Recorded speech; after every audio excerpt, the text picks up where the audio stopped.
Yahoo! Magandang gabi po sa ating lahat. Pahinga po muna tayo ngayon sa aking Hinibird. Kasi po siya ay naglilimlim pa. At siguro mga kulang-kulang 2 weeks din yun bago po natin makita ang meron na siyang, na magkaroon na siya ng sisiw. At ano kaya ipapangalan natin sa kanyang mga sisiw ha? Dahil meron siyang 5 itlog. Alam ko na. Ang unang itlog na mapisa ay papangalanan ko siyang si Lori Bird. React, Miss Lori. Lori Turnia Vlog. Okay po ba sa inyo? Ang panganay ay papangalanan kong Lori Bird. 5 yon, 5. Tapos, ang pangalawang mapisa ay pangalanan ko na.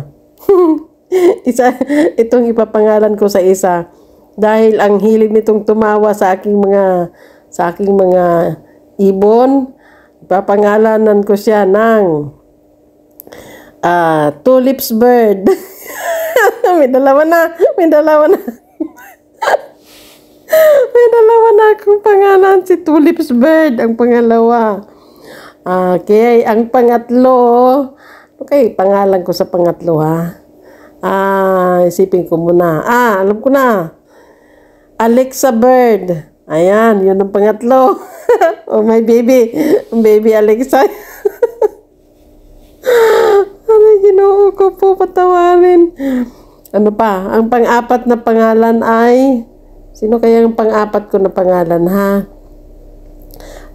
Comment nyo na lang po sa baba kung sino ang pang-apat. Yun lang po ang naisip ko sa ngayon eh. Kasi, ito kasi si Utod Heni kasi. Sabi niya kasi, ano ba, Utod? Ivana pa rin yan. Hindi ba pwedeng Hinibird na lang yan? Sige, sabi ko. Sige, pangalan natin ng Hinibird. Ngayon nag-Hinibird na. Ngayon naglimlim na si Hinibird. Ang ipanganay ko sa, pangalan ko sa pinakapanganay na mapisa ay Lori Bird. Pangalawa, si Tulips Bird. Pangatlo, si Alexa Bird.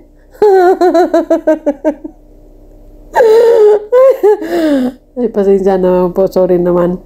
Hindi nga. Sige po, bigyan niyo ako ng comment dyan sa baba. Kung ano po ang ipangalan ko sa aking mga sisiw. Pambihirang ito. May 5 yan. 5 yung itlog niya dyan. Sige. Tingnan ko nga sa comment kung sino ang magbibigay sa akin ng mga pangalan dyan. Ay, pambihira. Nangyayari kasi yan, unang ibon talaga dumating dyan, ang nagbigay sa akin dyan ng pangalan. Gawin mong Ivana Bird ya. Bird na tuloy. Ivana Bird. Kalimutan ko pangalan tuloy. Sino na nga ba yun nasa kay Sir Hefty lagi umaakyat? Diba? Nakalimutan ko na tuloy. Ayun yun. Kaya magmula doon, naging Ivana yung ibon na yan. Then lately lang, sabi ni Utod Heni, ano ba yan, Utod Ivana pa rin? Hindi ba pwedeng maging Heni na lang? Ayan na tuloy. Okay, so nagiging Hinibird siya. Ano ba, napuro ako daldal. Hindi nga po pala. Naglilimlim pa kasi si Hinibird. Kaya hindi ko siya magambala doon. Pagka tuwing umaga, nagdidilig ako doon sa mga halaman ko. Lumilipad yan siya, lumalabas doon sa pugad. Kaya hindi ko siya ginagambala, pero ganun pa man lumilipad. Dahil siyempre tinutubigan ko yung puno ni lemon. Kaya siya lumilipad. Ngayon, siguro mga almost 1 week na yan siya naglimlim. So, kulang-kulang na lang ng 1 linggo, baka magkakaroon na ng sisiw yan. Kaya, sige, dito po sa comment section, bigyan nyo po ako ng pangalan ng aking 5 itlog na nandyan, kung ano po ang mga pangalan dyan, ha? Sige. Ito po palang, ito po palang mga bulaklak ba, pag nandito si Amo kasi sa bahay. Itong bahay namin, ang sabi ni Sir, bahay doon namin namin, bahay. Sabi pa ni Sir, para na daw amoy flower shop dahil nga po sa daming bulaklak. Ayan, kaya sige akong nangaw-ngaw, puro mga bulaklak po yung nakikita ninyo, kung saan-saan lang yan nakalagay doon sa sulok ng bahay dahil nga si Ma'am hala, bulaklak dito, bulaklak doon. Kaya ayan na yung pamamahay niya, puro na bulaklak. Kung minsan, pero okay lang ako dyan sa mga orchids, sa mga ano-ano, dahil hindi yan mabaho. Yung lily talaga ang pinaka-consumption para sa akin dahil ayoko ng lily ang baho kasi ang tapang ng amoy. Tapos, pagka nag-open pa yon ay nahuhulog pa yung mga fallen grain niya ba sa sa counter, kaya marumi. Ay, naiinis ako doon sa bulaklak na yun. Pero ganun pa man, ganun talaga yan. Pag nandito si amo namin sa bahay, ang bahay punong-puno ng mga bulaklak yan. Ayan, kaya pasensya naman po kayo na kung saan nakaabot itong aking kamera. Kung saan-saan na lang talaga, basta kung saan-saan. Ayan, kasi nga po, wala akong magawa dahil nga hindi ko magambala si Hinebird. Dahil naglilimlim pa. Gusto po natin gambalahin ng gambalahin, eh di mabugok na yung mga itlog doon. Kaya wag muna natin gambalahin. Ayan, so lumabas lang yung kamera ko. Sige lang ng silip dyan sa mga kung ano-anong mga pinagdidiligan kong mga halaman dyan. Gubat na yata itong bahay ni Madam Uy sa dami ng mga halaman. Ayan, so okay lang naman din. Gusto ko din yung mga ganyang nakikita para naman meron akong didiligan sa balkoni. Ayan.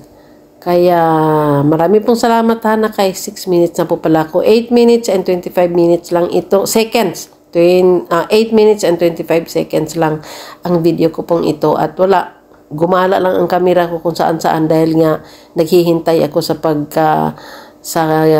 itlog ni Hinebird. Okidoki. So marami po salamat sa inyong lahat dyan. Comment naman po kayo dito sa baba kung anong ipangalan ko sa aking mga itlog na mapipisa. Natatawag ako, nag-iisip ako, sabi ko, pangalanan ko kaya ng Luri Bird itong panganay na unang mapisa. O diba, nagkaroon tuloy ako ng pangalan.